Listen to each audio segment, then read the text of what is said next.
Hello नमस्कार दोस्तों, कैसे हैं आप लोग। आई होप आप लोग बहुत अच्छे होंगे। मैं शिवा एक बार फिर से आप सभी के बीच नए वीडियो के साथ, और आज हम लोग बात करने वाले हैं टीएमआरएस टीजीटी संस्कृत के बारे में।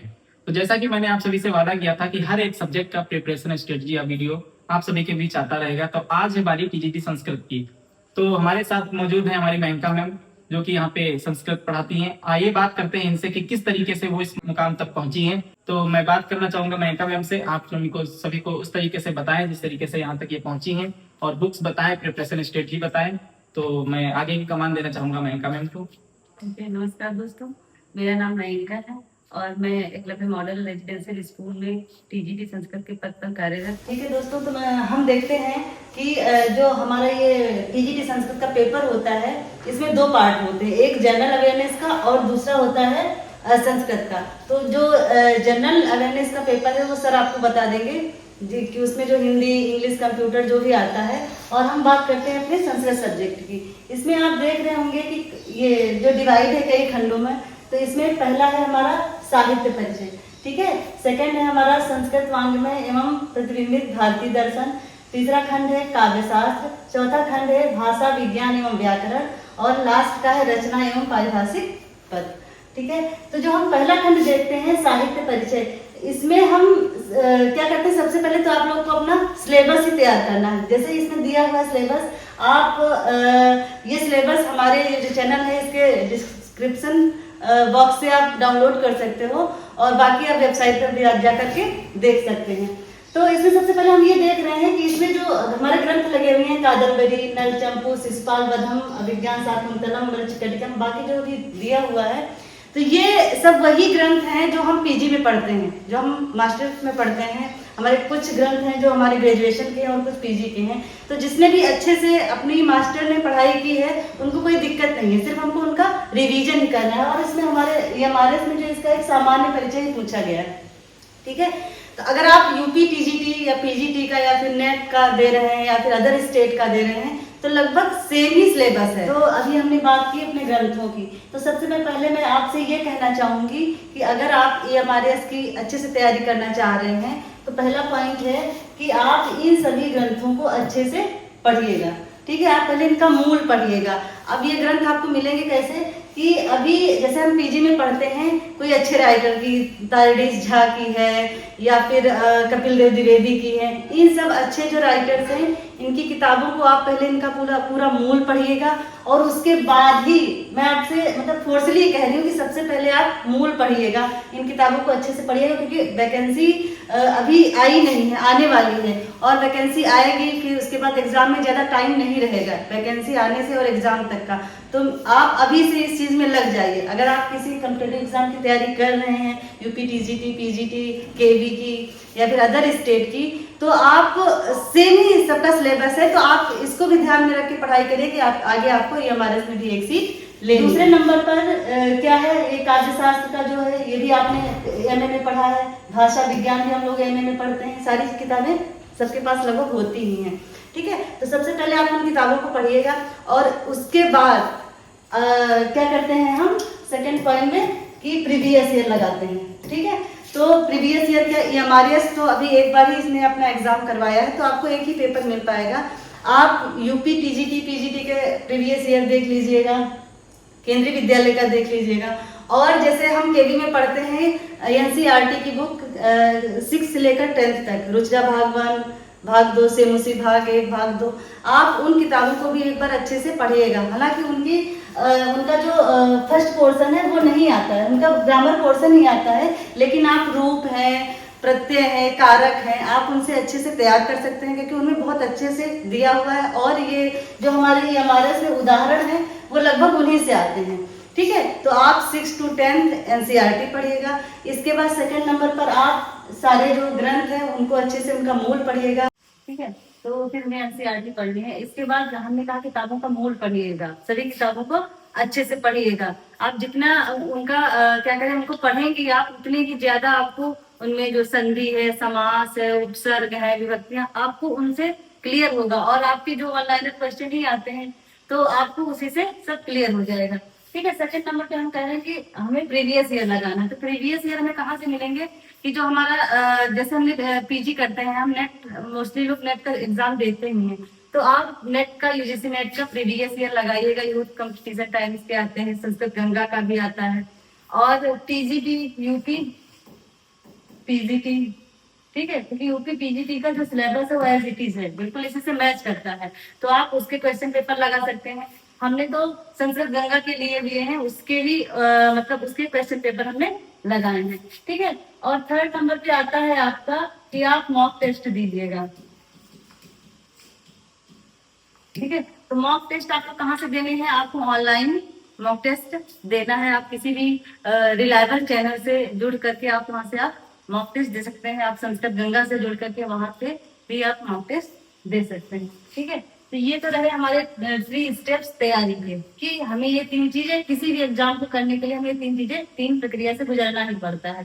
फर्स्ट, हमें सिलेबस अच्छे से तैयार करना है। सेकेंड, हमें प्रीवियस ईयर लगाना है, और लास्ट में हमें मॉक टेस्ट देना है, ठीक है। लेकिन हमें जो अपना सिलेबस तैयार करना है, मैं सबसे पहले आपसे कहना चाहूंगी कि सबसे पहले आप इस सिलेबस को नोट करिएगा। आप खुद लिखिएगा इसको। जितना ही आप लिखेंगे, हमारे सर कहते हैं कि कोई भी तैयारी करने से पहले अगर आप सिलेबस अच्छे से उसका पढ़ते हैं, उसको लिख लेते हैं, तो आधी तैयारी आपकी यहीं से हो गई। क्योंकि सबसे पहले हमें अपने जो एग्जाम दे रहे हैं उसका क्या कंटेंट है, उसका नॉलेज होना चाहिए। सेकेंड नंबर पे क्या है कि हमें इन सब चीजों को अपनी जब मूल किताबें हम पढ़ लेंगे, तो जो हमारा ये वाला पोर्शन है, अलंकार है, और क्या कह रहे हैं, काव्य के लक्षण, प्रयोजन, शब्द वृत्तियां, ध्वनि, ये तो आपको काव्य शास्त्र से आप पढ़ेंगे। बाकी चीजें जरूरी नहीं कि वो आपसे डायरेक्ट इनका उदाहरण पूछे, आपको आपके जो ये ग्रंथ है उनसे रिलेटेड कोई भी लाइन दे सकता है, और आपसे पूछेगा कि इसमें कौन सा अलंकार है, कौन सा छंद है, ठीक है। तो आपको इन किताबों को जब आप अच्छे से पढ़ेंगे, तो ये वाला पोर्शन जो है आपका वो तैयार हो जाएगा, मोस्टली वो तैयार हो जाएगा, ठीक है। भाषा विज्ञान और व्याकरण में जो चीजें दी हुई हैं कि कारक, विभक्ति, समास, हमने बताया कि आपको लक्ष्य सिद्धांत कौमुदी और सिद्धांत कौमुदी के आधार पर पढ़ना है आपको। लेकिन आप जब एनसीईआरटी पढ़ोगे, तो आपके जो उदाहरण है ना, वो मोस्टली आपको मैच करते हैं। जो क्वेश्चन आपका एग्जाम में आएगा और जो एनसीईआरटी के उदाहरण है वो मोस्टली मैच करते हैं, ठीक है। तो आप ये लघु सिद्धांत कौमुदी और सिद्धांत कौमुदी के आधार पर इन चीजों को पढ़िएगा। और जो ये आप रूप हैं, धातु रूप है, ठीक है, और शब्द रूप है, धातु रूप है, इनको मैं आपसे कहना चाहूंगी कि आप इनको अभी से तैयार करना शुरू कर दीजिए। क्योंकि एक दिन के नहीं है कि हमें रूप याद है, क्योंकि बहुत बारीकी से क्वेश्चन पूछता है। तो आप इनको अच्छे से तैयार करिएगा।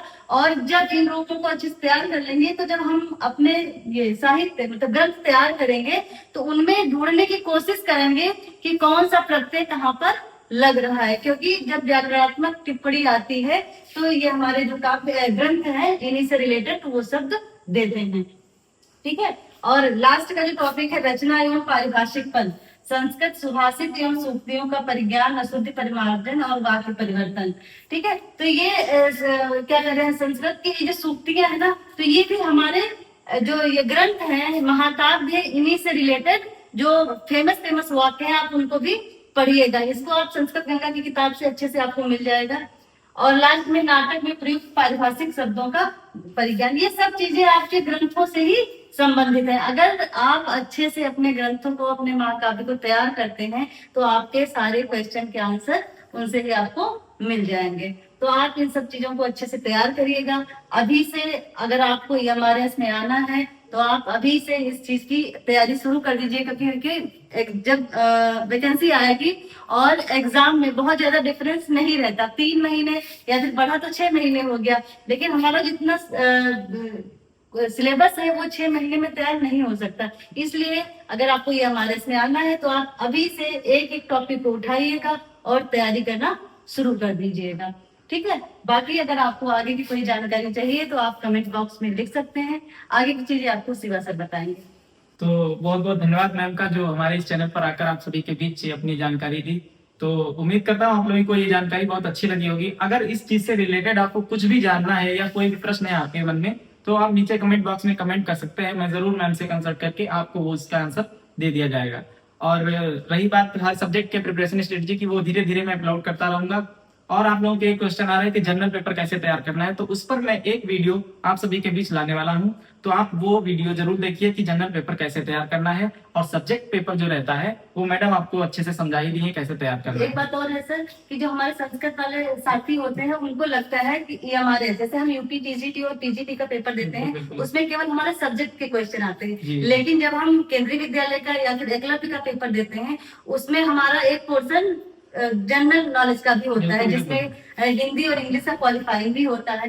तो इसमें जो इंग्लिश का है वो 10 नंबर की इंग्लिश आती है क्वालिफाइंग, ठीक है। तो हमारे जो संस्कृत के साथी है, हिंदी तो उनके लिए बहुत आसान हो जाती है, लेकिन वो एक बार ये सोचते हैं कि अरे इसमें तो इंग्लिश भी आएगी, इसमें रीजनिंग भी आएगी, इसमें कंप्यूटर भी आएगा, लेकिन इसे डरने की बिल्कुल जरूरत नहीं है, क्योंकि जो 10 नंबर की इंग्लिश आती है वो ओनली क्वालिफाइंग होती है, जिसके लिए हमें 4 नंबर चाहिए होते हैं। और जो भी साथी हमारे आज भी मतलब लेवल तक पहुंचे हैं कि वो हमारे इसका एग्जाम दें, तो उनसे मैं यही अपेक्षा करती हूँ कि इतना वो कर लेंगे, इसमें कोई भी उसकी बात नहीं है कि हम क्वालिफाई नहीं कर पाएंगे, हम उसको बहुत आसानी से, बस हम एक विश्वास रखेंगे और एक नियमित तैयारी करेंगे अगर आप और हमारे चैनल से जुड़े रहेंगे। बिल्कुल, मैं उम्मीद करता हूँ आप लोगों को ये अच्छा लगा होगा जानकारी, और मैं कोशिश कर रहा हूँ कि जनरल पेपर की तैयारी के लिए मैं क्यों ना आप सभी के लिए कंटेंट भी तैयार कर रहा हूँ कि जनरल पेपर कैसे करना है। क्योंकि आप लोग जानते हैं कि जनरल पेपर में क्या है कि आपको सिर्फ 10 नंबर, जैसे 10 नंबर का रहता है, हिंदी और इंग्लिश दोनों 10 नंबर का, और जो भी क्वालिफाइंग रहेगा उसमें सिर्फ 40% मार्क लाना होता है, यानी आपको 10 में सिर्फ 4 क्वेश्चन सही करने हैं, ज्यादा आपको नहीं पढ़ना है, सिर्फ 4 क्वेश्चन ही सही करने हैं। तो क्यों ना उस तरीके से उसमें जिस टाइप के क्वेश्चन आते हैं वो चीजें आप सभी को बता दी जाए, ताकि कम से कम कम से कम आप 6 क्वेश्चन ऐसे करके आए जो बिल्कुल सही हों, है ना। तो क्योंकि क्वालिफाइंग है तो आपको पास करना बहुत जरूरी है, अगर ये पास नहीं करेंगे तो आपका आगे पेपर चेक ही नहीं होगा। तो क्यों ना इसकी पहले अच्छे से तैयारी की जाए। तो मैं इन सब चीजों के लिए आगे क्लास भी शेड्यूल कर रहा हूँ, शायद अगर आप लोगों ने अच्छा रिस्पांस रहा तो मैं जनरल पेपर का तैयारी कराने वाला हूँ। तो उम्मीद करता हूँ ये वीडियो आप सभी को पसंद आया होगा। अगर कोई भी प्रश्न है तो आप लोग कमेंट बॉक्स में पूछ सकते हैं। तो मिलते हैं फिर से नए वीडियो के साथ, और तब तक के लिए नमस्कार।